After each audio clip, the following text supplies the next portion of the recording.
হংকংয়ের বিপক্ষে জয় মিললেও শ্রীলঙ্কার বিপক্ষে হারের পর এশিয়া কাপের সুপার ফোরের সমীকরণ আজকের ম্যাচে জিততেই হবে বাংলাদেশকে।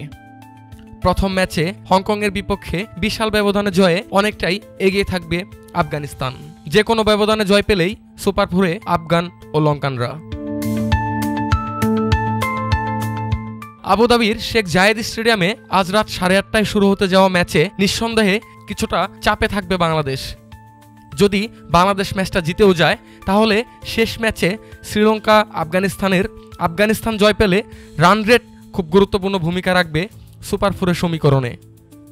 আফগান শ্রীলঙ্কার সামনে সুপার ফোরের সমীকরণ যাই থাকুক না কেন, বাংলাদেশের সামনে সমীকরণ একটাই, আফগানিস্তানের সাথে জয়, সেই সাথে রান রেটটাও যতটা সম্ভব এগিয়ে রাখা, আর শ্রীলঙ্কা আফগানিস্তানের ম্যাচে শ্রীলঙ্কার জয় কামনা করা। অন্যথায় বাংলাদেশকে ফিরতে হবে গ্রুপ পর্ব থেকেই। হংকংয়ের পর আফগানিস্তানের সাথে একাদশে খুব বেশি পরিবর্তন না হলেও আজকের ম্যাচে হতে পারে বেশ কিছু রদবদল। তাসকিন আহমেদ সহ একাদশে ফিরতে পারেন আরও বেশ কয়েকজন ক্রিকেটার। নুরুল হাসান, সাইফ হাসান, নাসুম আহমেদরাও রয়েছেন সুযোগের অপেক্ষায়।